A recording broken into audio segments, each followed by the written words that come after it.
Welcome back to Revenge Podcast, where karma isn't just a belief, it's a story waiting to be told. In today's episode, we're diving into a tale that's equal parts heartbreaking and enraging. It's about a mother who only wanted peace for her daughters, but instead, she found herself at war with the one person no parent ever expects, her ex-mother-in-law. My daughter was surrounded at the market. 6 strangers from my ex-husband's church, accusing her of being unchristian, heartless, even selfish for not embracing the children her father had with his mistress. She was crying, shaking. They didn't know I was coming, and they had no idea what I had planned next. If you've ever watched someone weaponize religion to shame and control others, this story will hit home. Hit that subscribe button if you believe justice should be earned and public. Like this video if you believe karma doesn't need to yell, it just needs receipts. I'm a 46-year-old woman, and the past year of my life has been chaos I never could have imagined. My ex-husband, the man I once trusted with everything, died suddenly in an accident. That alone was hard. But the damage he left behind? That's what truly tested me. He didn't just betray me. He shattered our family. He had been cheating on me. Not just a fling, no. He had 2 sons with his affair partner. And when he and that woman both passed away, their orphan boys were suddenly my responsibility. According to his family, his parents, my ex-in-laws, tried to get custody of my daughters. And when that didn't work, they tried to move in with us. I was still grieving. My daughters were shattered. And these people? They turned grief into war. We were already in court over the custody threats, so I kept my distance. I protected my girls. But then came my youngest daughter's birthday. She was turning 15, and I wanted her to feel free, even just for a day. There's this local weekend market, fresh produce, local meats, sweets, homemade chocolates.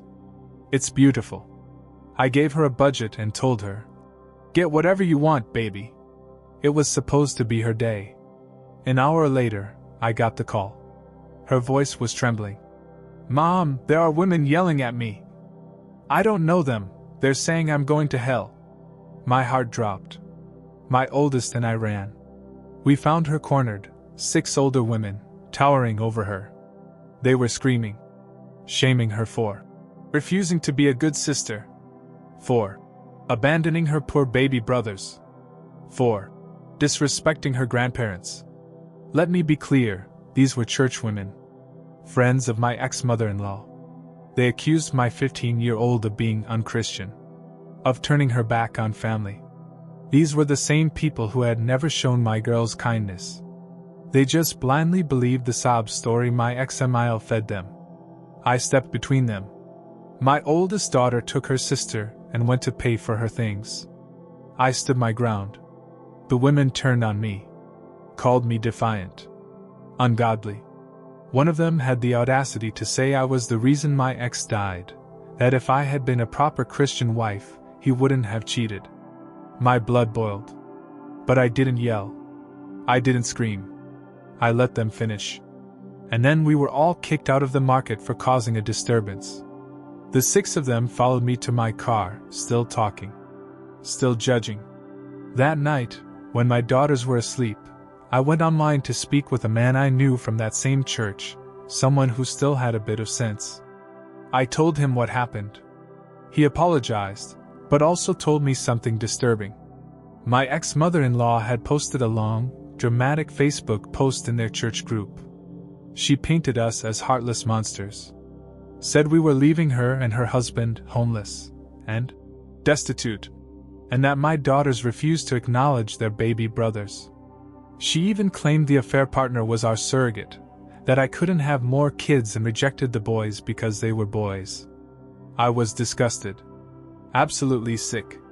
But then, something clicked.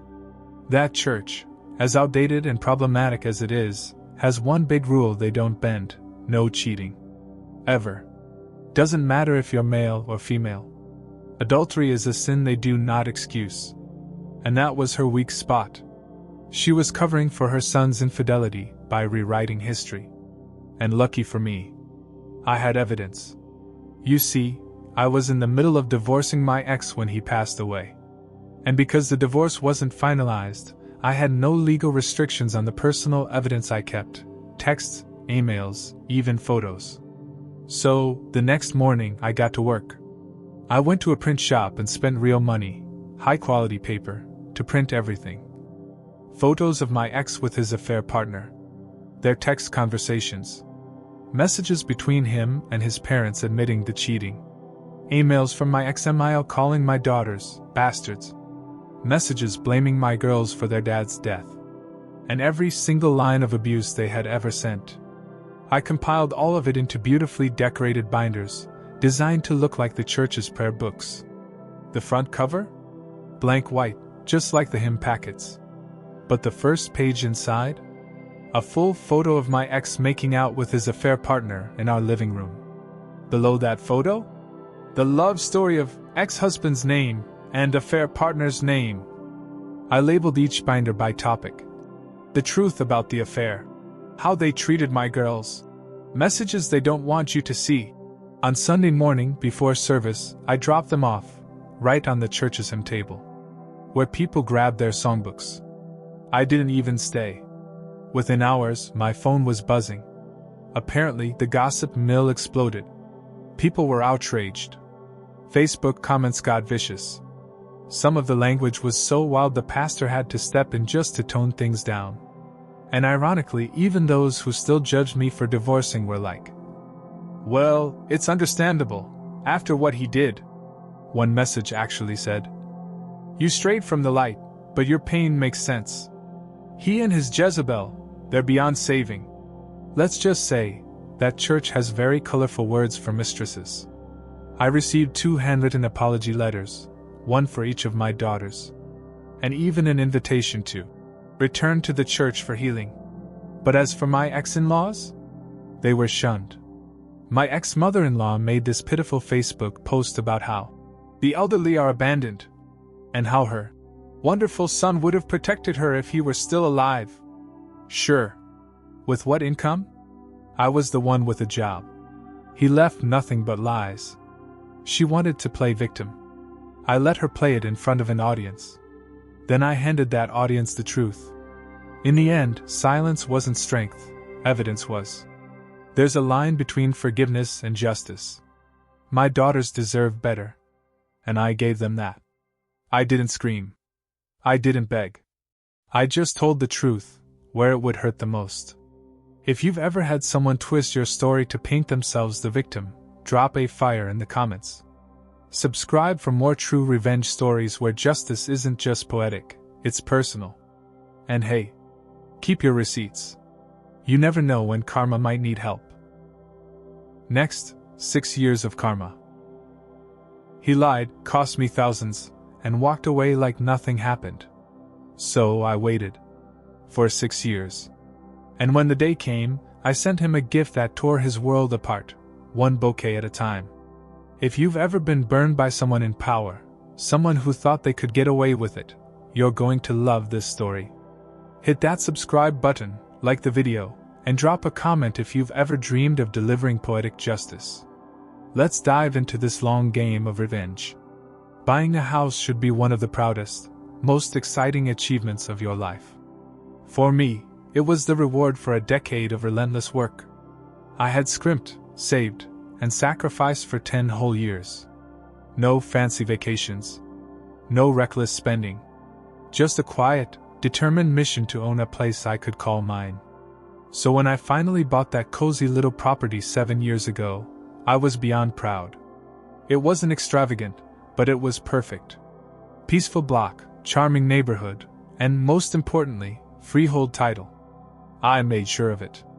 I didn't want to share walls, rules, or responsibility. I wanted freedom.